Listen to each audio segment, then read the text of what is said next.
당신 옆에 바람 폈던 전 남편이 앉아 있네요. 이 한마디가 고급 한정식집의 정막을 가르는 순간 나는 알았습니다. 오늘 이 자리가 단순한 상견례가 아니라는 것을. 이야기 시작 전 구독과 좋아요 부탁드립니다. 어디에서 이야기를 듣고 있는지 댓글로 알려주세요. 소중한 마음과 함께 좋은 일이 찾아올 거예요. 잠시 시간을 되돌려 보겠습니다. 그날 아침 나는 경기도 외곽의 작은 빌라에서 낡은 전신 거울을 바라보며 옷매무새를 다듬고 있었습니다. 거울 속 58세의 내 모습에는 혼자 아들을 키워온 긴 세월의 흔적이 깊게 패여 있었습니다. 이 옷 괜찮나? 정장을 차려 입었어도 오늘 상견례에서 만날 사람들에 비해 한없이 초라해 보였습니다. 예비 며느리 최수빈의 집안은 전혀 다른 세상 사람들이었거든요. 강남 부촌에 거주하고 아버지는 대기업 사장이며 어머니는 교육자 출신이라고 들었습니다. 그에 비해 나는 거울에 비친 내 모습을 바라보며 한숨을 푹 쉬었습니다. 그때였습니다. 어머니, 준비 다 되셨어요? 준혁이가 방으로 들어왔습니다. 28세의 내 아들은 중소기업에 다니는 성실한 회사원으로 키가 크고 단단한 체격에 책임감 있는 인상을 가진 청년이었습니다. 얼굴이 왜 이렇게 안 좋아 보이세요? 준혁이가 내 불안한 표정을 놓치지 않았습니다. 괜찮아. 그냥 좀 긴장돼서. 어머니, 걱정하지 마세요. 수빈이 부모님 다 좋으신 분들이에요. 준혁이가 내 어깨를 가볍게 두드리며 위로했습니다. 하지만 내 걱정은 여전히 사라지지 않았습니다. 혹시 오늘 우리 형편을 물어보면 어떻게 대답할까? 형편이요? 아니, 집이라든지 내가 하는 일이라든지. 나는 말끝을 흐렸습니다. 어머니, 그런 거 중요하지 않아요. 사람이 중요한 거지. 그래도 어머니, 수빈이가 어머니 뵙고 뭐라고 한지 아세요? 어머니가 너무 좋으신 분 같아서 꼭 우리 집안과 가족이 되고 싶다고 했어요. 정말 그렇게 말했어? 네, 정말이에요. 그러니까 자신감 가지세요. 준혁의 말에 내 마음이 조금 따뜻해졌습니다. 그럼 이제 갈까요? 준혁이가 내 코트를 들어주며 말했습니다. 나는 빌라 앞에 주차된 준혁의 승용차에 올라탔습니다. 떨리는 손으로 안전벨트를 매고 창밖 풍경을 바라보기 시작했습니다. 익숙한 동네를 벗어나 큰 도로로 접어들면서 점점 서울 시내로 향했습니다. 정말 괜찮을까? 잠시 후 준혁이 앞쪽을 가리키며 말했습니다. 어머니, 저기예요. 고급 한정식 레스토랑이었습니다. 외관부터 범상치 않아 보였습니다. 와, 정말 멋지다.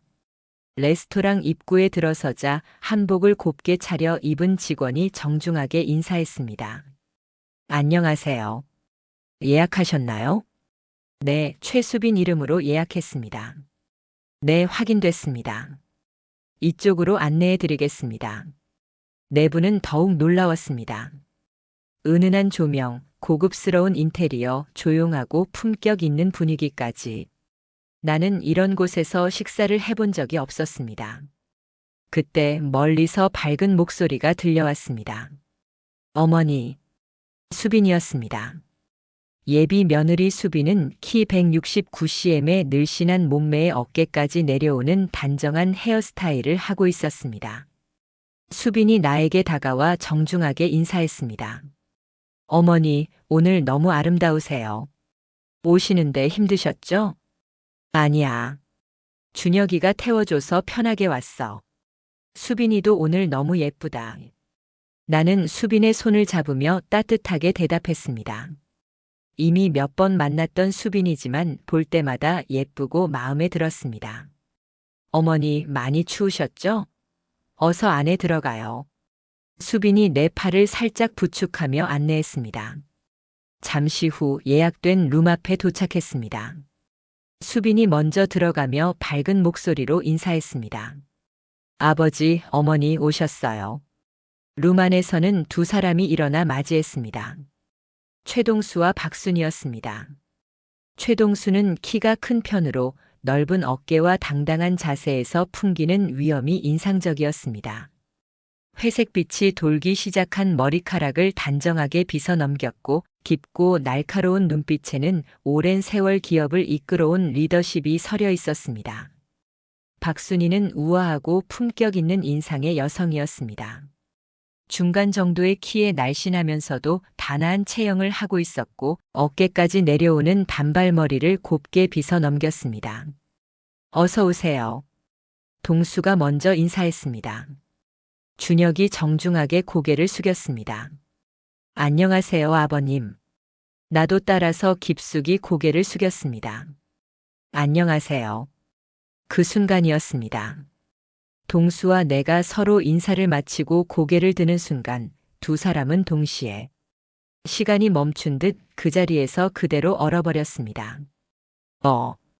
동수가 말을 더듬었습니다. 나도 아무 말도 하지 못한 채 그 자리에 멈춰서 있었습니다. 이럴 수가. 어떻게? 룸의 분위기가 급격히 이상해졌습니다. 순이와 수빈 그리고 준혁이 모두 무슨 일인지 몰라 당황스러운 표정을 지었습니다. 자리에 앉으시죠?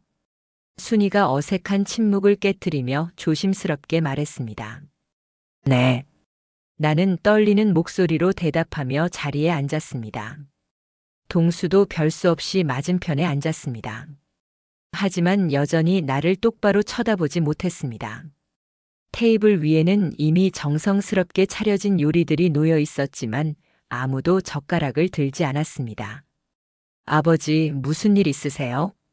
수빈이 조심스럽게 아버지에게 물었습니다. 어머니, 괜찮으세요? 준혁도 내 이상한 모습을 보고 걱정스럽게 물었습니다. 하지만 동수와 나는 여전히 말을 하지 못했습니다. 몇 분이 흘렀지만 상황은 나아지지 않았습니다. 혹시 두 분 아시는 사이신가요? 순이가 마침내 직접적인 질문을 던졌습니다. 나는 대답했습니다. 당신 옆에 바람 폈던 제 전남편이 앉아 있네요. 그 순간 동수의 얼굴에 점점 붉은 빛이 돌기 시작했습니다. 주먹이 저절로 쥐어졌고 숨소리가 거칠어졌습니다. 너. 동수가 낮고 떨리는 목소리로 말을 시작했습니다. 내가. 어떻게 여기에? 나는 여전히 아무 말도 하지 못했습니다. 그저 고개를 숙인 채 떨고 있을 뿐이었습니다. 20년 만이야. 20년 만에. 동수의 분노가 점점 커져갔습니다. 여보, 왜 그래요? 진정하세요. 순이가 남편의 어깨에 손을 올리며 말렸습니다. 하지만 동수의 감정은 이미 임계점을 넘어서고 있었습니다. 결국 동수의 감정이 폭발했습니다. 벌떡 일어나 소리를 지르기 시작했습니다. 이 결혼 무효야. 이딴 집안과 절대 결혼 못 시켜. 룸의 모든 사람들이 깜짝 놀라며 그를 바라봤습니다. 그러자 동수는 테이블 위에 있던 물컵을 집어들었습니다. 그리고 주저없이 나에게 끼얹었습니다. 으악! 나는 작은 비명을 지르며 뒤로 물러섰습니다.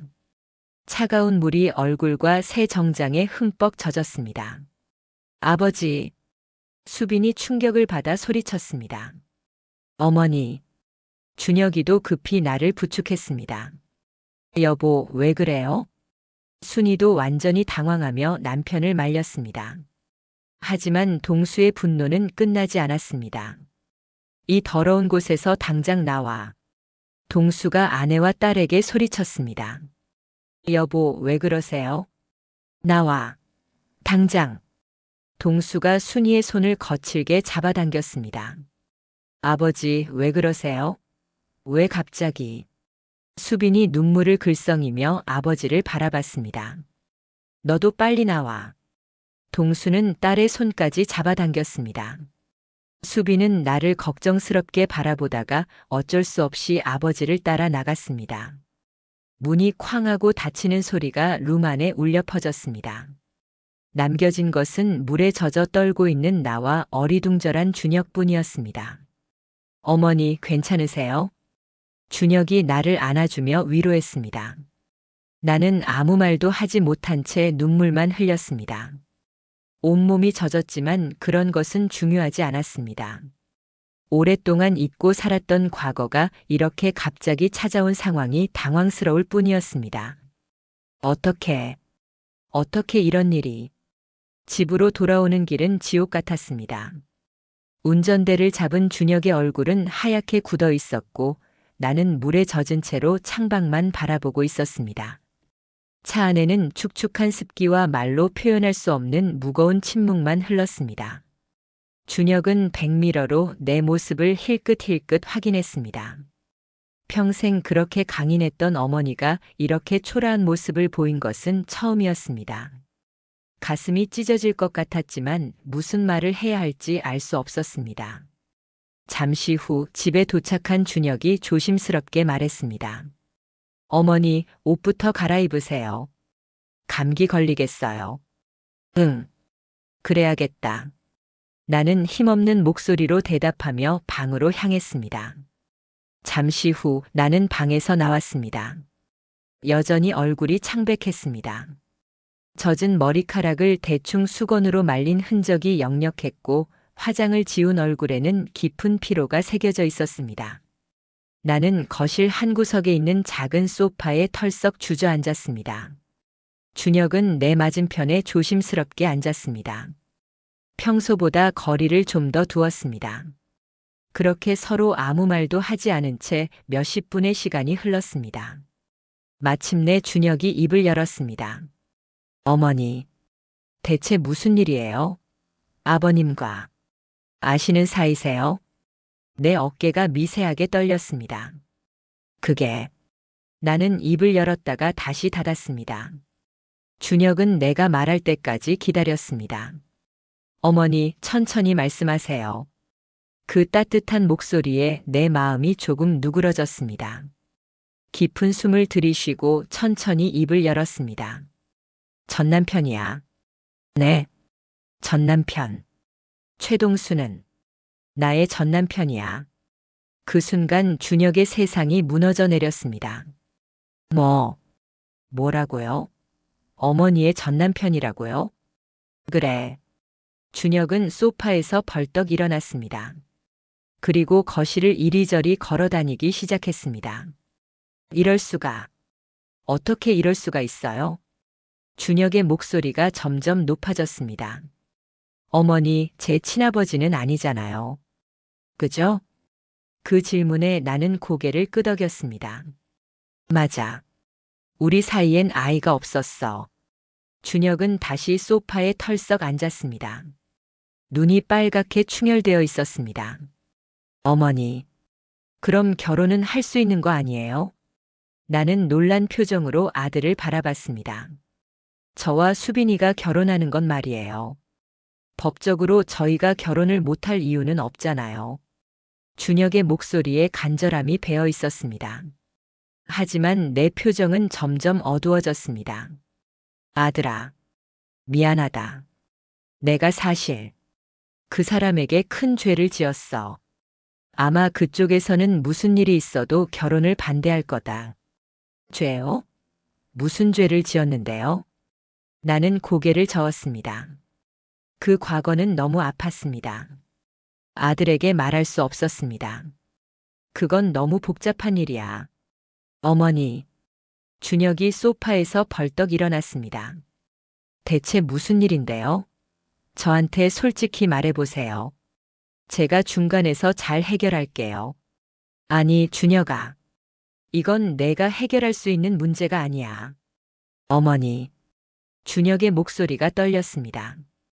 어머니가 자책하는 모습을 보니 가슴이 미어졌지만 동시에 분노도 치밀어 올랐습니다.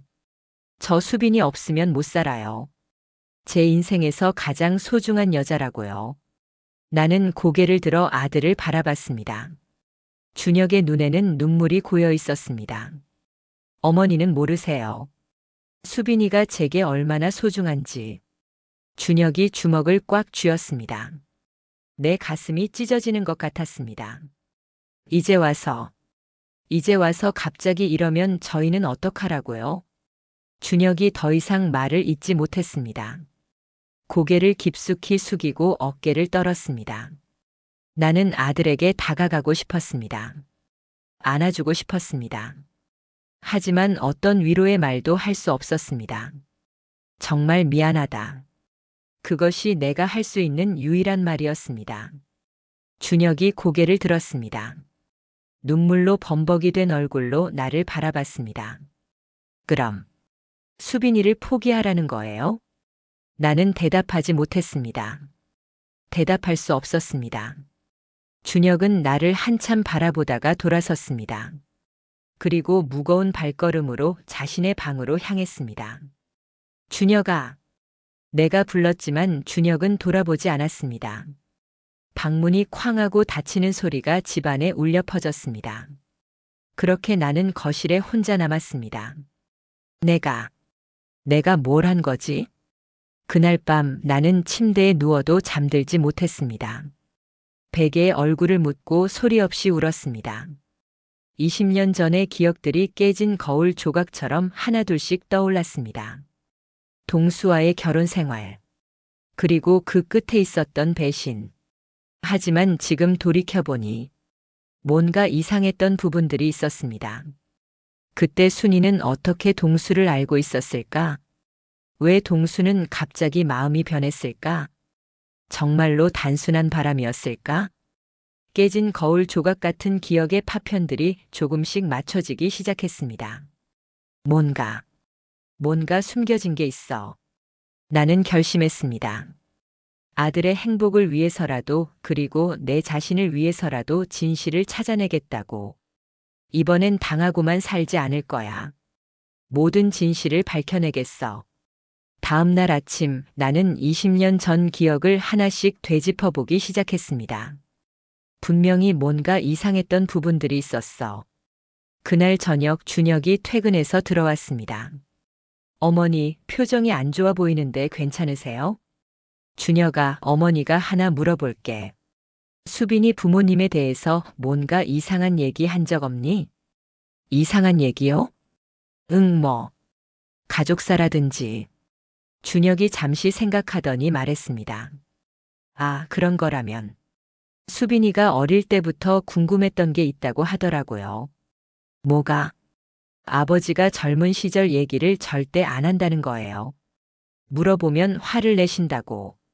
내 마음에 의혹이 싹트기 시작했습니다. 그리고 어머니도 마찬가지래요. 결혼 전 얘기는 절대 안 하신다고. 그럼 수빈이 부모님이 언제 만났는지도 모르는 거야?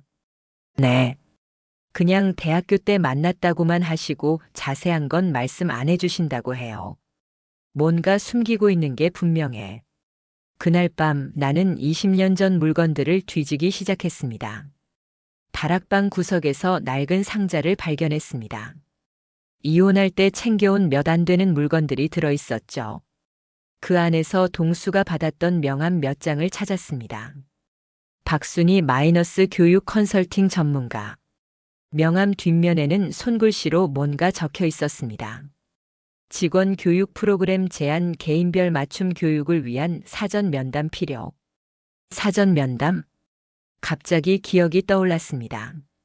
동수가 박순희를 만나기 시작할 무렵 회사에서 직원 교육 프로그램을 한다고 했던 것. 그리고 그때 동수가 집에서 이상한 질문들을 했었죠. 영수가, 혹시 내가 숨기는 게 있니? 준혁이 진짜 아버지가 누구야? 당시에는 그냥 호기심인 줄 알았는데. 설마 박순희가 동수를 통해서 나를 조사한 건가? 나는 더 많은 단서를 찾기 위해 계속 뒤졌습니다. 그러다가 20년 전 가계부를 발견했습니다. 3월 15일 동수 회사 교육비 50만 원. 4월 20일 동수 회사 교육비 100만 원. 이상했습니다. 작은 회사인데 교육비가 왜 이렇게 많이 들었을까요? 그리고 더 이상한 건 날짜였습니다. 동수가 박순희와 가까워진 시기와 정확히 일치했거든요. 다음 날 나는 용기를 내어 동수의 옛 회사에 전화를 걸어봤습니다. 혹시 당시 일을 기억하는 사람이 있을까 해서요. 안녕하세요. 20년 전에 거기서 일하셨던 최동수 씨 아시나요? 최동수요? 네, 알죠. 그런데 누구시길래? 죄송합니다. 최동수의 전 부인이었던 한영숙입니다. 아, 그러시군요. 무슨 일이세요? 혹시 그때 회사에서 교육 프로그램 같은 걸 한 적이 있나요? 교육 프로그램요? 아, 그거 있었죠. 외부에서 전문가가 와서 했었는데. 어떤 교육이었나요? 직원 개별 상담 같은 거였어요. 가족 관계라든지 개인적인 고민이라든지 그런 걸 상담하고 나서 맞춤형 교육을 해준다고 했었죠. 내 가슴이 철렁했습니다. 혹시 그 전문가가 박순이라는 분이었나요? 네, 아마 그랬던 것 같아요. 근데 이상했던 게 뭐가요? 최동수 씨만 유독 상담을 많이 받았어요. 다른 직원들은 한두 번인데 최동수 씨는 몇 달 동안 계속. 전화를 끊고 나서 나는 모든 것이 명확해졌습니다. 박순이가 교육이라는 명목으로 동수에게 접근해서 나와 준혁에 대한 정보를 캐낸 것이었습니다.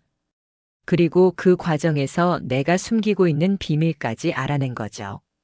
하지만 어떻게 그 비밀을? 나는 다시 20년 전을 떠올려 봤습니다.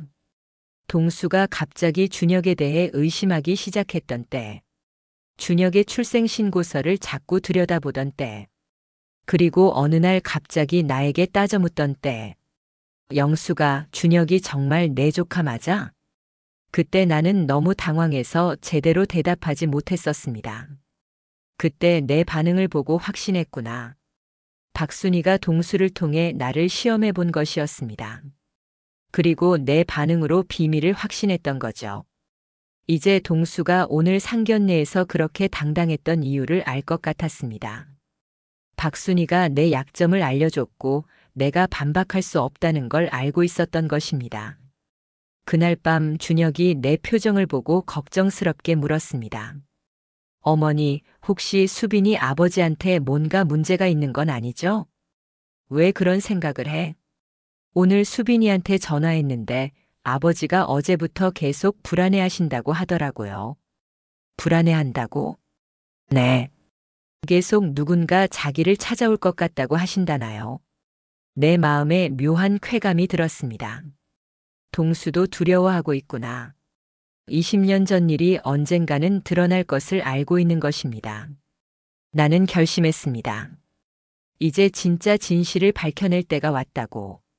하지만 그러기 위해서는 먼저 준혁에게 내가 숨기고 있는 비밀부터 털어놓아야 했습니다.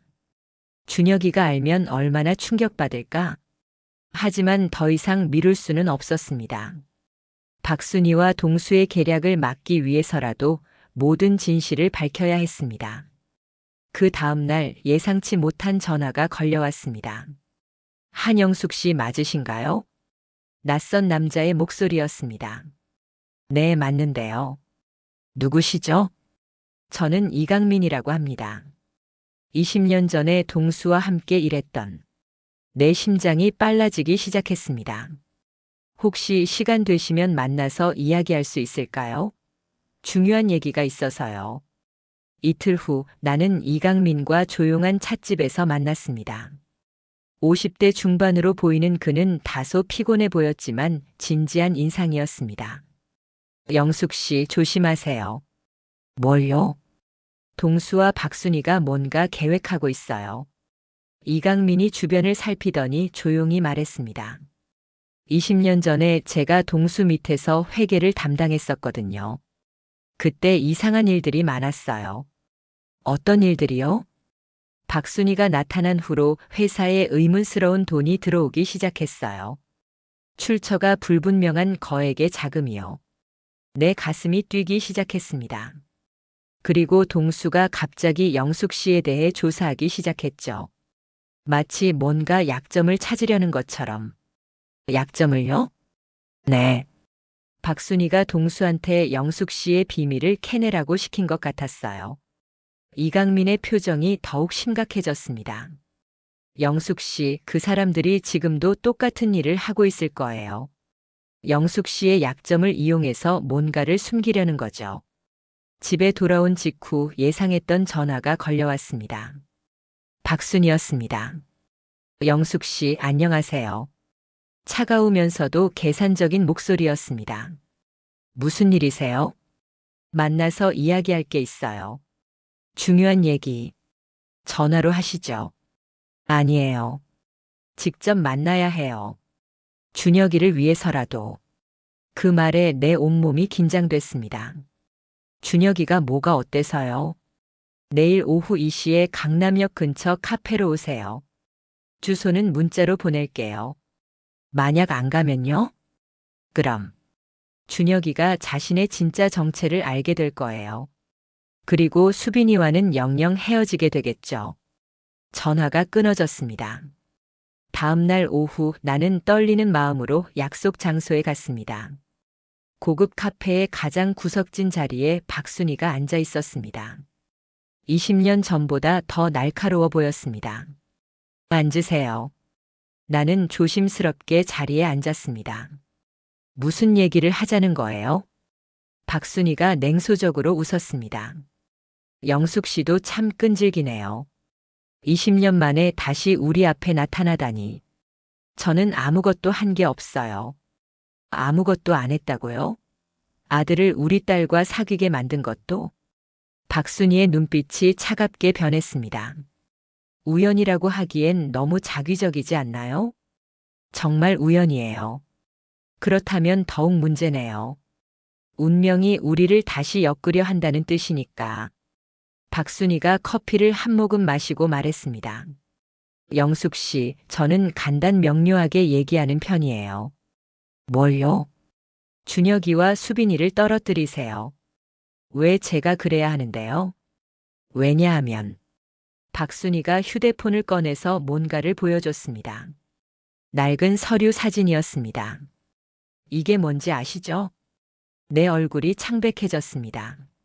준혁의 진짜 출생신고서였습니다. 어머니란에 한영숙이라고 또렷하게 적혀 있네요. 어떻게 그걸 20년 전에 구했어요. 영숙 씨를 조사할 때 말이에요. 박순이가 승리의 미소를 지었습니다. 만약 영숙 씨가 협조하지 않으면 이 서류를 준혁이에게 보여줄 거예요. 그럼 어쩌겠어요. 이미 사실인데. 아, 그게 다가 아니에요. 박순이가 또 다른 서류를 보여줬습니다. 준혁이 아버지가 누구인지도 알아냈거든요. 내 심장이 멎는 것 같았습니다. 어떻게? DNA 검사 결과까지 있어요. 진짜 아버지가 누구인지 준혁이가 알면 얼마나 충격받을까요? 박순이가 계속 말했습니다. 그리고 그 사람이 지금 어떻게 살고 있는지도 알고 있어요. 준혁이에게 다 알려줄까요? 나는 더 이상 참을 수 없었습니다. 당신들이 뭘 그렇게 숨기려고 하는데요? 20년 전에 무슨 일을 저질렀길래 이렇게까지 하는 거예요? 그 순간 박순이의 표정이 순간적으로 흔들렸습니다. 무슨 말인지 모르겠는데요. 이강민 씨가 다 얘기해 줬어요. 당신들이 어떻게 불법 자금을 조달했는지. 박순이의 얼굴이 굳어졌습니다. 그분이 아직 살아계시는군요. 그럼 정말 뭔가 숨기는 게 있다는 거네요. 영숙 씨, 착각하지 마세요. 지금 약점을 잡힌 건 영숙 씨예요. 박순이가 다시 냉정함을 되찾았습니다. 내일까지 결정하세요. 준혁이와 수빈이를 떨어뜨릴 건지 아니면 준혁이에게 모든 진실을 폭로할 건지. 만약 제가 거절하면요? 그럼 준혁이는 자신이 누구인지, 친아버지가 누구인지, 그리고 어머니가 어떤 사람인지 모두 알게 될 거예요. 박순이가 자리에서 일어났습니다. 그리고 수빈이는 내일 태영그룹 아들과 약혼식을 할 예정이에요. 언론에도 발표될 거고요. 약혼식이요? 네. 더 이상 시간을 끌 수 없거든요. 박순이가 나를 마지막으로 쳐다봤습니다. 현명한 선택하세요, 영숙 씨. 어차피 이길 수 없는 싸움이에요. 집에 돌아와서 나는 절망에 빠졌습니다. 박순이가 내 모든 약점을 쥐고 있었습니다. 준혁의 출생의 비밀부터 친아버지까지. 하지만 동시에 확신이 들었습니다. 박순이와 동수가 이렇게까지 하는 이유가 있다는 것을. 그들이 숨기고 있는 비밀이 내 비밀보다 훨씬 클 것이라는 것을. 이강민 씨가 말한 불법 자금. 그게 핵심이야. 나는 결심했습니다. 이번에는 당하고만 있지 않겠다고. 박순이가 내 약점을 쥐고 있다면 나도 그들의 약점을 찾아내겠다고. 20년 전에는 어리고 무력했지만 이제는 다릅니다. 준혁의 행복을 위해서라도 마지막까지 싸워볼 것입니다. 그날 밤 나는 잠들 수 없었습니다. 박순이의 협박이 계속 머릿속을 맴돌았습니다. 내일까지 결정하라는 최후 통첩. 정말 포기해야 하나? 하지만 포기할 수 없었습니다. 준혁의 눈물 어린 얼굴이 계속 떠올랐거든요. 새벽 5시 나는 결심하고 이강민에게 전화를 걸었습니다. 이강민 씨 죄송합니다. 이른 시간에. 괜찮아요. 무슨 일이세요? 20년 전에 동수와 박순이가 저지른 불법적인 일. 더 자세히 알 수 있을까요? 왜 갑자기? 그 사람들이 저를 협박하고 있어요. 제 아들과 수빈이를 떨어뜨리라고. 이강민이 한숨을 쉬었습니다. 그럴 줄 알았어요.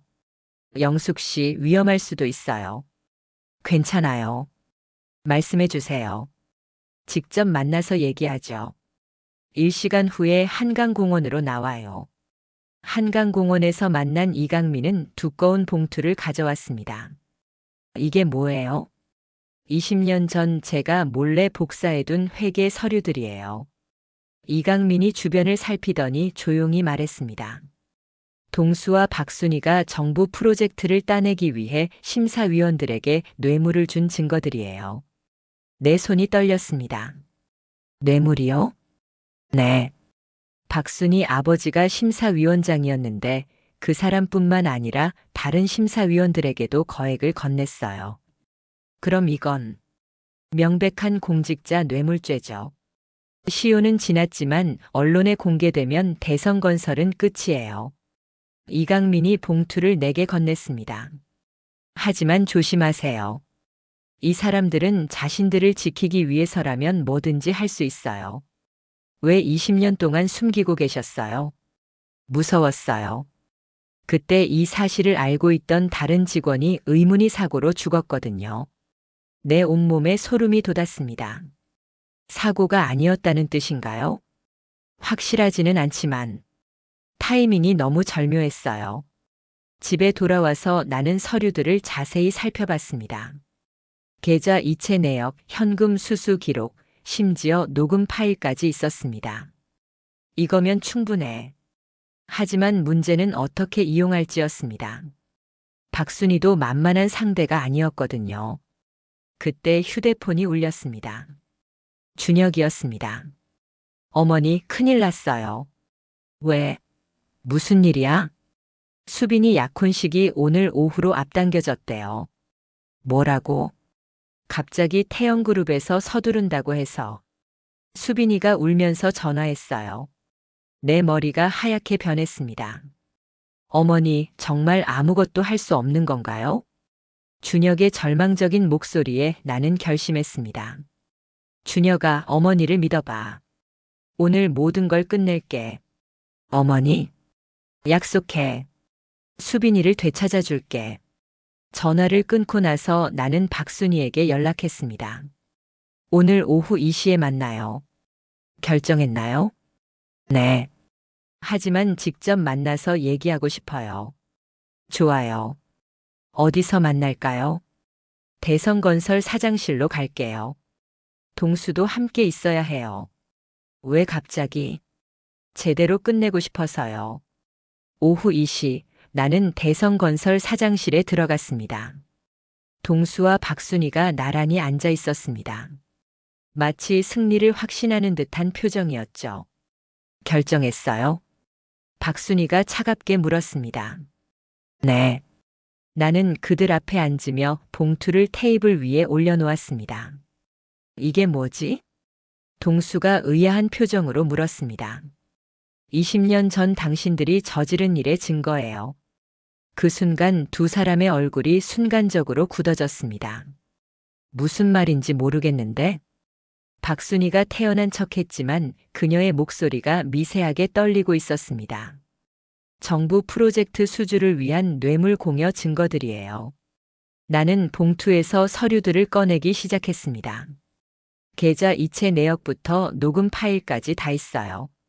동수가 벌떡 일어났습니다. 어디서 구한 거야? 그건 중요하지 않아요.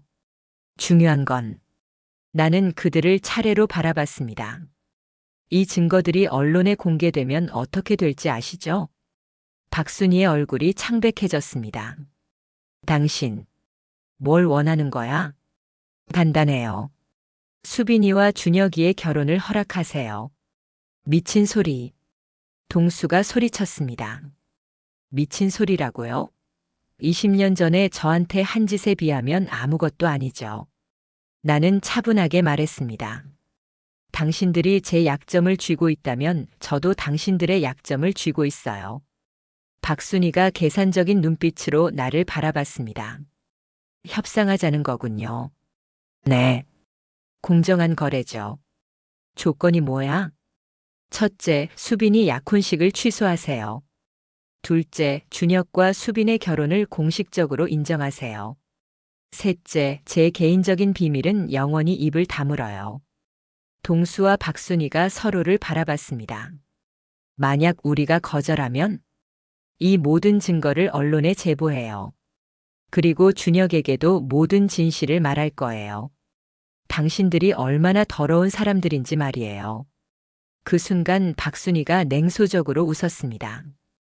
영숙 씨, 당신도 참 순진하네요. 무슨 뜻이에요? 그 증거들이 진짜라고 해도 20년이 지났어요. 이미 시효가 지났다고요. 언론의 관심은 시효와 상관없어요. 그래도 우리는 살아남을 거예요. 하지만 당신 아들은? 박순희가 휴대폰을 꺼냈습니다. 지금 당장 준혁에게 당신의 모든 비밀을 폭로할 수도 있어요. 그때였습니다. 갑자기 사장실 문이 열리며 누군가 들어왔습니다. 아버지, 어머니, 수빈이었습니다. 그런데 그녀의 뒤에는 준혁 오빠, 준혁도 함께 들어왔습니다. 수빈아, 내가 왜 여기에? 동수가 당황했습니다. 아버지, 더 이상 못 참겠어요. 수빈이 눈물을 흘리며 말했습니다. 저는 준혁 오빠가 아니면 안 돼요. 수빈아. 박순희가 딸을 제지하려 했지만 수빈은 멈추지 않았습니다. 아버지가 뭘 숨기고 계시는지 몰라도 저는 더 이상 거짓말 속에서 살고 싶지 않아요. 그 순간 모든 사람의 시선이 수빈에게 집중됐습니다. 그리고 수빈이 결정적인 말을 했습니다. 저도 준혁 오빠도 서로의 모든 비밀을 알고 있어요. 그래도 우리는 함께하고 싶어요. 내 가슴이 두근거렸습니다. 설마 준혁이 이미 진실을 알고 있다는 건가? 수빈의 말에 루만의 모든 사람이 얼어붙었습니다. 수빈아, 무슨 소리야? 박순희가 당황하며 딸에게 다가갔습니다. 어머니, 저는 이미 다 알고 있어요. 수빈이 차분하게 말했습니다. 준혁 오빠가 어머님의 친아들이라는 것도, 어머니와 아버지가 20년 전에 무슨 일을 했는지도. 동수의 얼굴이 창백해졌습니다. 너희가 뭘 안다는 거야? 아버지, 저희가 바보인 줄 아세요? 준혁이 처음으로 입을 열었습니다. 수빈이가 어머니께 들은 얘기랑 제가 어머니께 들은 얘기를 맞춰보니까 뭔가 이상했어요. 내 가슴이 두근거렸습니다. 그래서 저희가 직접 조사해봤어요. 수빈이 휴대폰을 꺼내 뭔가를 보여줬습니다.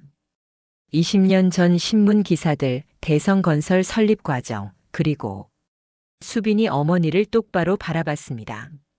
어머니가 왜 오빠네 어머님을 그렇게 미워하는지도 알아냈어요.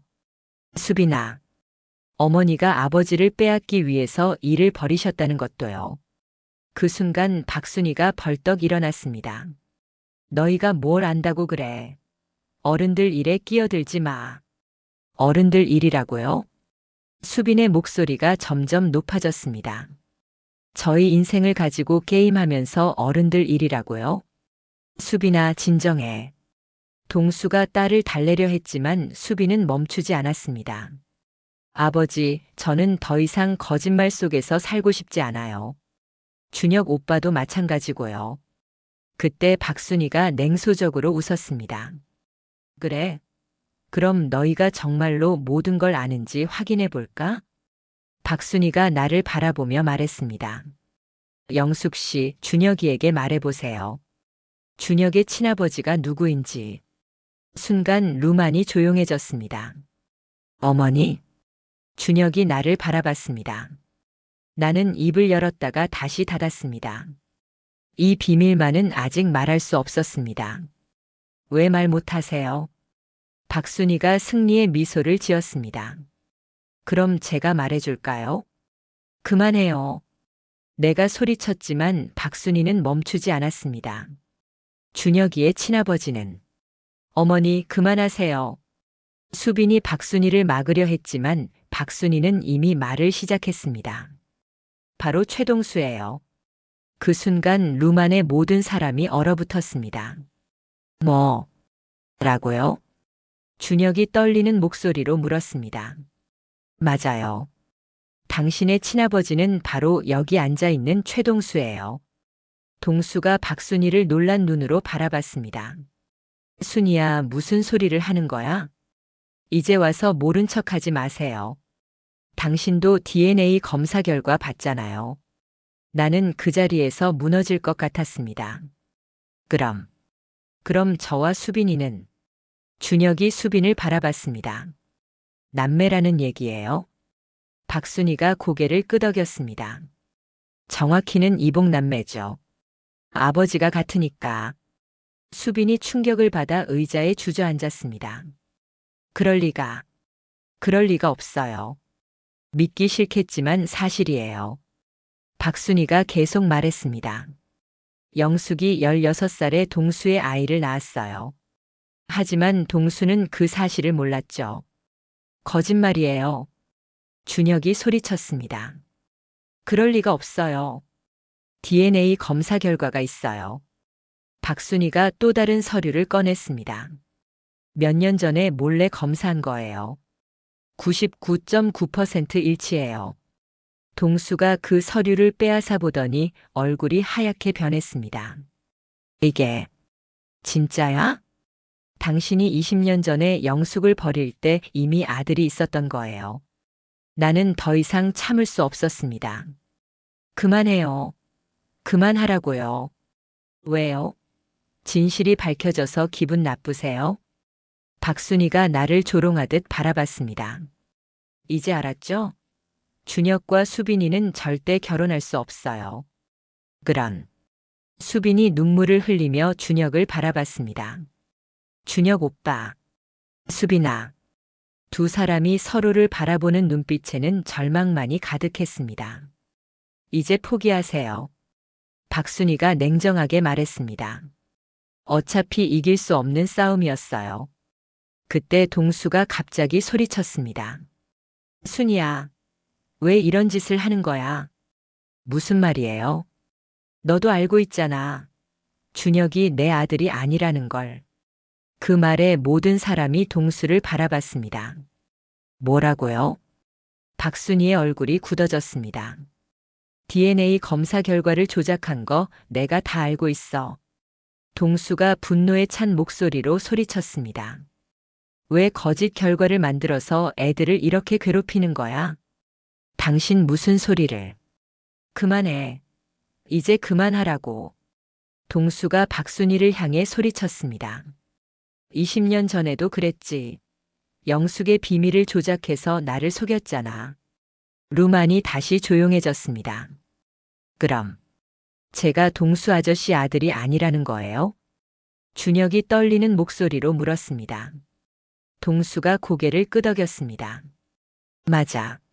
너는 내 아들이 아니야. 그럼 왜 박순이 이모는 거짓말을? 그 순간 박순이가 완전히 다른 표정을 지었습니다. 차가우면서도 계산적인 미소였습니다. 동수야, 내가 정말 바보구나. 뭐? 지금까지 내 계획대로 흘러가고 있는 걸 모르겠어?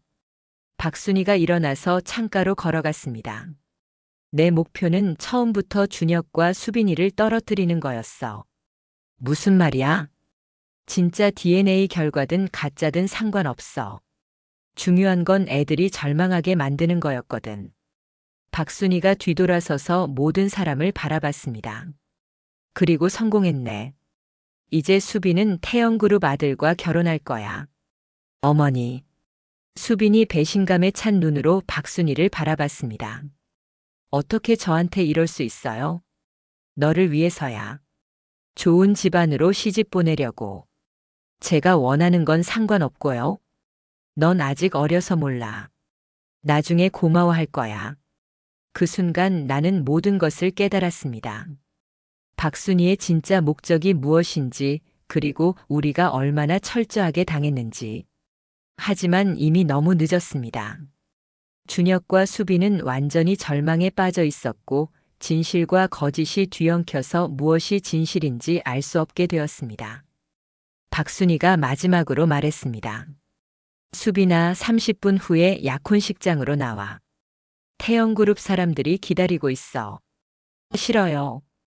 싫다고 해서 달라지는 건 없어. 이미 모든 게 정해졌으니까. 박순이가 룸을 나가려는 순간 나는 마지막 힘을 짜내어 소리쳤습니다. 박순이, 이게 끝이 아니야. 끝이에요, 영숙 씨. 당신은 졌어요. 문이 쾅 하고 닫혔습니다. 남겨진 우리는 모두 절망에 빠져 있었습니다. 모든 것이 박순이의 계획대로 흘러가고 있었고 우리는 어떻게 해야 할지 알 수 없었습니다. 박순이가 나간 후 루마는 죽음과 같은 침묵에 빠졌습니다. 수빈은 의자에 앉은 채 눈물을 흘리고 있었고 준혁은 창밖을 바라보며 주먹을 꽉 쥐고 있었습니다. 그때 갑자기 내 휴대폰이 울렸습니다. 이강민이었습니다. 영숙 씨, 지금 당장 나오세요. 급한 일이 생겼어요. 대성건설 로비에서 만난 이강민의 표정은 심각했습니다. 영숙 씨, 박순이가 움직이고 있어요. 영숙 씨를 완전히 제거하려고 하는 것 같아요. 제거라니. 그리고 한 가지 더 중요한 걸 알아냈어요. 이강민이 조심스럽게 말했습니다. 준혁의 친아버지가 누구인지 확실히 알아냈어요. 내 심장이 멎는 것 같았습니다. 박민수라는 사람이에요. 혹시 아세요? 박민수. 그 이름이 낯익었습니다. 어디서 들어본 것 같은데. 20년 전에 성폭행으로 고발당할 뻔했다는 기록이 있어요. 하지만 피해자가 갑자기 고발을 취하했다고. 순간 내 머릿속이 하얗게 변했습니다. 혹시 그 피해자가 영숙 씨였나요? 나는 떨리는 목소리로 물었습니다. 그 박민수가 누구 동생이에요? 박순이의 남동생이에요. 그 순간 나는 모든 것을 깨달았습니다. 20년 전 나를 성폭행했던 그 남자가 박순이의 동생이었다는 것을. 박순이가 왜 그렇게 집요하게 나를 괴롭혔는지, 왜 내 비밀을 그렇게 정확히 알고 있었는지. 그럼 박순이는 처음부터 모든 걸 알고 있었다는 거예요? 내 목소리가 떨렸습니다. 그런 것 같아요. 자신의 남동생이 저지른 일을 덮기 위해서 영숙 씨를 계속 괴롭힌 거죠. 그래서 동수를 꼬셔서 저와 이혼시킨 거고. 맞아요. 영숙 씨가 혼자가 되면 더 쉽게 입을 막을 수 있다고 생각했을 거예요. 내 온몸이 분노로 떨렸습니다. 20년 동안 내가 당한 모든 일들이 박순이의 계획이었다는 것을. 영숙 씨, 이제 선택하세요. 평생 숨기고 살 건지 아니면 진실을 밝힐 건지. 나는 깊은 숨을 들이쉬었습니다. 모든 걸 밝혀주세요. 박순이가 어떤 악마인지 세상에 알려주세요. 30분 후 나는 다시 사장실로 돌아갔습니다. 내 얼굴을 본 준혁이 놀랐습니다. 어머니, 얼굴이 왜 그래요? 준혁아, 중요한 얘기를 해줄게. 그 순간 사장실 문이 열리며 박순이가 들어왔습니다. 뭘 조작했다고? 박순이의 뒤에는 정장을 입은 남자들이 따라왔습니다. 나는 박순이를 똑바로 바라봤습니다. 박순이 씨. 뭐? 당신 남동생 박민수가 어떤 일을 저질렀는지 아시죠? 순간 박순이의 얼굴이 굳어졌습니다. 무슨 소리야? 20년 전에 16살이었던 저를 성폭행한 일 말이에요. 룸 안의 모든 사람이 충격을 받았습니다. 어머니. 준혁이 떨리는 목소리로 나를 바라봤습니다. 그리고 저는 오늘에야 알았어요. 그 사람이 당신 남동생이었다는 걸. 박순이가 완전히 당황했습니다. 그건 20년 동안 당신이 나를 괴롭힌 이유가 바로 그것 때문이었구나. 내 목소리에 분노가 섞였습니다. 당신 남동생이 저지른 범죄를 덮기 위해서 저를 이용한 거지. 아니야. 동수 씨를 꼬셔서 저와 이혼시키고 저를 고립시켜서 입을 막으려고 한 거잖아요. 그때 갑자기 사장실 문이 열리며 여러 명의 기자들이 들어왔습니다. 박순이 씨, 20년 전 성폭행 은폐 사건에 대해 답변해 주세요. 한국 유명 교육자 집안의 실체가 벗겨지는 순간이네요. 뭐야? 박순이가 완전히 패닉 상태가 됐습니다. 박민수 씨의 성폭행 사건을 덮기 위해 피해자를 20년간 괴롭힌 게 사실인가요? 기자들이 카메라를 들이대며 질문을 퍼부었습니다. 누가 이런 걸? 박순이가 나를 바라봤습니다. 영숙 씨, 당신이. 네, 제가 했어요. 나는 당당하게 대답했습니다. 20년 동안 숨겨왔던 진실을 모두 밝혔어요. 당신이 당신 남동생의 범죄를 덮기 위해 무고한 가족을 얼마나 괴롭혔는지 말이에요. 박순이가 소리쳤습니다. 그건 증명할 수 없어. 20년이나 지났는데. DNA 검사 결과가 있어요. 내가 차분하게 말했습니다. 준혁이가 박민수의 아들이라는 명확한 증거가요. 그리고 당시 병원 기록, 상담 기록도 모두 남아있어요. 기자들이 더욱 흥분했습니다. 그럼 준혁 씨는 성폭행의 결과로 태어난 아이라는 얘기네요. 맞아요. 나는 준혁을 바라봤습니다. 하지만 준혁이는 아무 잘못이 없어요. 준혁이는 그저 제가 사랑하는 아들이에요. 준혁이 눈물을 흘리며 나에게 다가왔습니다. 어머니, 그동안 얼마나 힘드셨어요. 괜찮아, 준혁아. 이제 모든 게 끝났으니까. 동수가 박순이를 바라보며 말했습니다. 순이야, 어떻게 이런 일을. 어떻게 20년 동안 영숙을 속일 수 있었어? 박순이는 대답할 수 없었습니다. 기자들이 계속 질문을 퍼부었습니다. 성폭행범의 누나로서 피해자에게 사과할 말씀은 없나요? 피해자를 20년간 괴롭힌 것에 대해서는 어떻게 생각하시나요? 박순이가 마지막으로 소리쳤습니다. 다 끝났어. 이제 모든 게 끝났다고. 맞아요. 나는 차분하게 대답했습니다. 당신의 20년 계략은 이제 끝났어요. 20년 만에 드디어 진실이 밝혀졌습니다. 박순이가 저지른 모든 악행이 세상에 드러났고 더 이상 아무도 내 과거를 부끄러워할 필요가 없었습니다. 나는 피해자였고 준혁은 그 누구보다 소중한 내 아들이었습니다. 6개월 후 조용한 강변 공원에서 준혁과 수빈이 벤치에 나란히 앉아 있었습니다. 두 사람 사이에는 미묘한 거리감이 느껴졌죠. 준혁아. 수빈이 조심스럽게 입을 열었습니다. 응. 우리. 이제 정말 끝인 것 같아. 준혁이 고개를 끄덕였습니다. 그런 것 같아. 하지만 박순이의 악행과 과거의 상처들이 너무 깊었죠. 내가 너무 이기적이었나? 수빈이 물었습니다. 준혁이 수빈의 손을 가볍게 잡았습니다. 수빈아, 그건 내 잘못이 아니야. 너도 피해자였어. 그래도 사랑만으로는 모든 걸 해결할 수 없나 봐. 준혁의 목소리에 체념이 섞여 있었습니다. 우리 부모님들의 과거가 너무 복잡해. 그 그림자에서 벗어나기 어려울 것 같아. 수빈이 눈물을 글썽였습니다. 정말 사랑했는데. 나도. 지금도 사랑해. 그럼 왜? 바로 그래서야.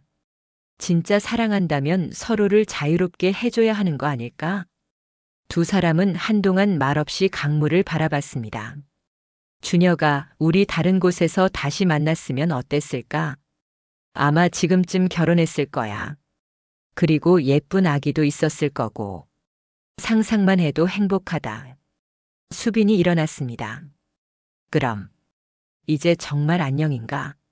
준혁도 일어나서 수빈을 바라봤습니다. 행복하게 살아, 수빈아. 너도 정말 좋은 사람 만나. 두 사람이 마지막으로 포옹했습니다. 길고 깊은 포옹이었죠. 사랑해, 준혁아. 나도 사랑해, 수빈아. 평생. 수빈이 먼저 돌아서서 걸어갔습니다. 준혁은 그녀의 뒷모습이 보이지 않을 때까지 서서 바라봤습니다.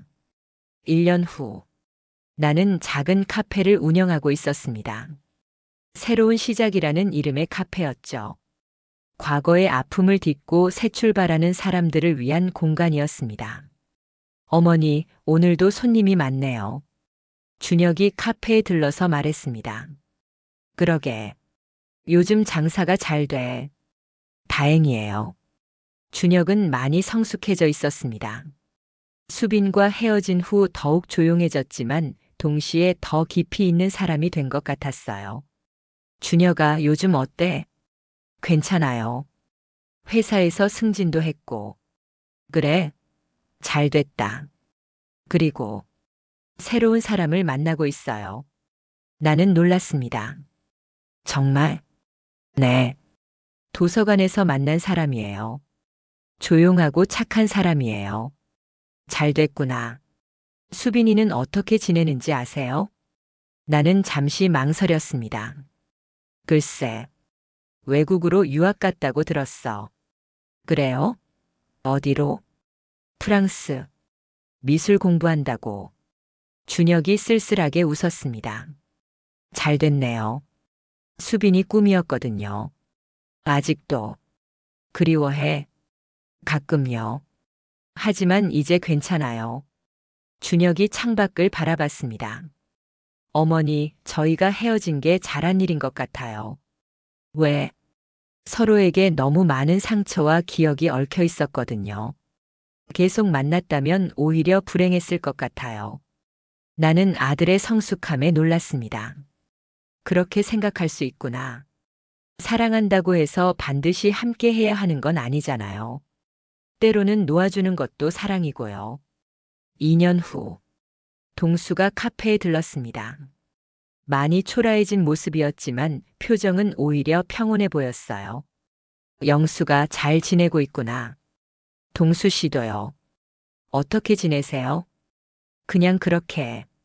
작은 건설업체에서 현장 일하고 있어. 힘들지 않아요? 아니야. 오히려 마음이 편해. 동수가 커피를 한 모금 마시고 말했습니다. 수빈이가 결혼한다고 연락이 왔어. 정말요? 프랑스에서 만난 화가랑. 좋은 사람이라고 하더라. 잘 됐네요.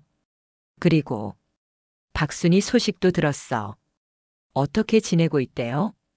치료감호소에서 병이 많이 나빠졌다고 해. 아마 얼마 못 살 것 같아. 나는 복잡한 심정이었습니다. 불쌍하긴 하지만 자업자득이지. 동수가 고개를 끄덕였습니다. 영수가 정말 미안했어. 이제 그런 얘기 하지 마세요. 하지만 내가 너를 제대로 지켜줬다면. 동수 씨도 속은 거였잖아요. 나는 동수를 바라봤습니다. 우리 모두 피해자였어요. 이제는 각자 잘 살아가는 게 중요해요. 동수가 일어났습니다. 그럼 나는 이만 갈게. 가끔 들르세요. 그래, 고마워. 동수가 나가는 뒷모습을 보며 나는 모든 것이 정말 끝났다는 것을 느꼈습니다. 현재. 오늘은 준혁의 결혼식입니다. 도서관에서 만난 그 여자와 결혼하게 되었거든요. 조촐하지만 따뜻한 결혼식이었어요. 어머니 행복해요. 준혁이 나에게 말했습니다. 다행이다. 수빈이가 축전을 보냈어요. 준혁이 편지를 보여줬습니다. 준혁아, 결혼 축하해. 정말 행복하게 살아. 나도 프랑스에서 잘 지내고 있어. 우리의 추억은 영원히 아름다울 거야. 수빈. 준혁이 편지를 접으며 말했습니다. 이제 정말 모든 게 끝난 것 같아요. 그래, 새로운 시작이야. 결혼식이 끝난 후 나는 혼자 집에 돌아왔습니다. 조용한 집에서 일기를 썼습니다. 오늘 준혁이가 결혼했다. 수빈이와는 함께하지 못했지만 그것도 운명인 것 같다. 사랑한다고 해서 모든 것을 극복할 수 있는 건 아니다. 때로는 사랑하기 때문에 포기해야 하는 것도 있다. 박순이는 자신의 악행의 대가를 치르고 있고 우리는 각자의 자리에서 새로운 행복을 찾아가고 있다. 이것이 진정한 카르마인지도 모르겠다. 복수가 아니라 용서와 새로운 시작으로. 준혁아, 행복하게 살아라. 수빈아, 너도 프랑스에서 꿈을 이루길. 그리고 나도. 이제 진짜 내 인생을 살아갈 차례다. 창밖으로 석양이 지고 있었습니다. 긴 하루의 끝이자 새로운 시작의 전야였죠. 20년간의 복잡한 인연들이 이제야 정리된 것 같았습니다. 모든 사람이 원하는 대로 끝나지는 않았지만 그래도 각자 자신의 길을 찾아가고 있었어요. 그것으로 충분했습니다. 카르마는 때로 복수가 아니라 성장과 새로운 시작으로 나타나는 것 같습니다. 에필로그 5년 후. 카페 새로운 시작은 이제 지역의 명소가 되었습니다. 상처받은 사람들이 찾아와 위로받고 새 출발하는 곳으로 유명해졌죠. 오늘도 한 젊은 여성이 찾아왔습니다. 사장님, 제가 겪은 일이 사장님과 비슷하다고 해서. 앉으세요. 차 한 잔 드시고 천천히 얘기해요. 나는 그녀의 이야기를 들어주었습니다. 내가 겪었던 아픔과 비슷한 이야기였어요. 어떻게 견뎌내셨어요? 하루하루 버텼어요. 그리고 포기하지 않았고요. 정말 나아질까요? 시간이 걸려도 반드시 나아져요. 제가 증거거든요. 그녀가 희망을 품고 돌아가는 모습을 보며 나는 미소를 지었습니다. 내 아픔이 누군가에게는 희망이 되고 있었어요. 그날 저녁 준혁이 아이를 데리고 왔습니다. 할머니. 3살 된 손녀 지우가 달려왔습니다. 우리 지우 오늘도 예쁘네. 할머니, 아빠가 할머니가 영웅이라고 했어요. 영웅이라고? 준혁이 웃으며 말했습니다. 어머니가 얼마나 강한 분인지 얘기해줬거든요. 지우는 내가 겪은 이야기를 알지 못합니다. 그저 자신을 사랑해주는 할머니일 뿐이죠. 과거는 과거일 뿐 현재가 더 중요하니까요. 창밖으로 별들이 반짝이고 있었습니다. 길고 긴 여행이 끝나고 이제는 평온한 일상이 시작되었습니다. 완벽한 해피엔딩은 아니었지만 그래도 모든 사람이 자신만의 행복을 찾아가고 있었어요. 그것으로 충분했습니다.